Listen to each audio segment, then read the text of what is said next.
Breaking news. తమ మీద కేసులు పెట్టినప్పుడు తమ ఇంట్లో ఆడవాళ్లు ఉన్నారు అనే విషయాన్ని మర్చిపోయారా అని పేర్ని నానిపై టీడీపీ నేత జేసీ ప్రభాకర్ రెడ్డి ఫైర్ అయ్యారు.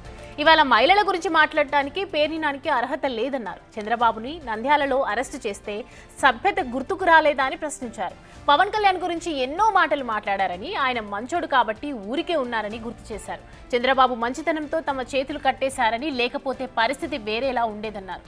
వైసీపీ అధికారంలో ఉన్న 5 ఏళ్లు తమని బయటకి రానివ్వలేదని తెలిపారు. చంద్రబాబు దేవుడు కాబట్టి ఇవాళ వైసీపీ వాళ్ళు బయటికి వస్తున్నారని చెప్పారు జేసీ. గతంలో కొల్లు రవీంద్ర ధైర్యంగా జైలుకు వెళ్లారని, పేర్ని నాని మాత్రం ఇవాళ దొంగ ఏడుపులు ఏడుస్తున్నారని తెలిపారు. ఇలాంటి వాళ్ళని ఎట్టి పరిస్థితుల్లో వదిలిపెట్టకండని సీఎం చంద్రబాబును కోరారు జేసీ ప్రభాకర్ రెడ్డి.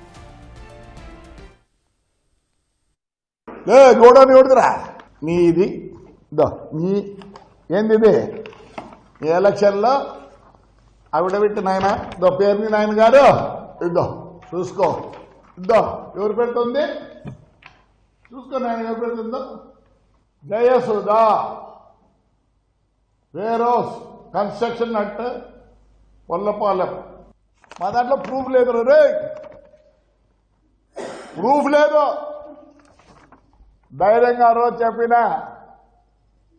ఎస్పీ చెప్పారు ఆయన ఉండే సత్య యేసుబాబు హైదరాబాద్లో ఉన్నారు రా అని చెప్పి తెల్లవారితో వస్తే నేనే ఎక్కిన.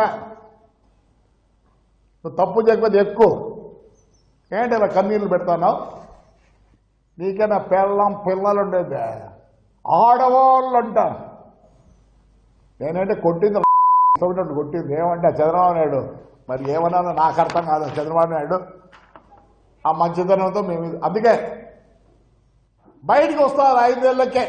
చంద్రబాబు నాయుడు లేకపోతే యాడుండింది మీరందరూ? ఆయన మంచితనంతో మాకు చేతులు కట్టేసినాడు కార్యకర్తలన్నీ.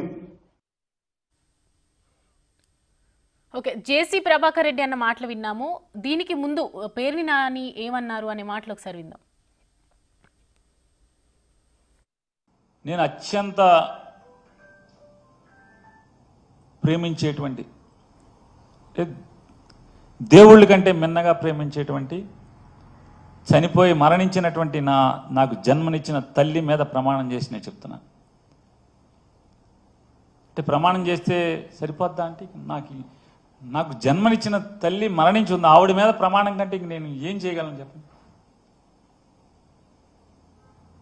దీంట్లో నా భార్యకి కానీ నాకు కానీ ఏ పాపం లేదని కూడా ప్రజలకు చెప్పుకుంటున్నాను. నేను రాజకీయ నాయకులకు చెప్పట్లేదు, ప్రజలకు చెప్పుకుంటున్నాను.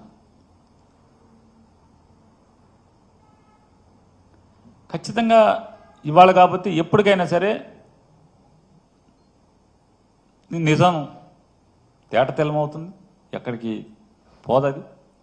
4 రోజులు ఆలస్యమైనా కూడా అబద్ధం 6 మైళ్ళు పరిగెత్తిన తర్వాత నిజం మెల్లగా బయలుదేరుతుంది నా సామెతం. ఖచ్చితంగా నిజం వస్తుంది.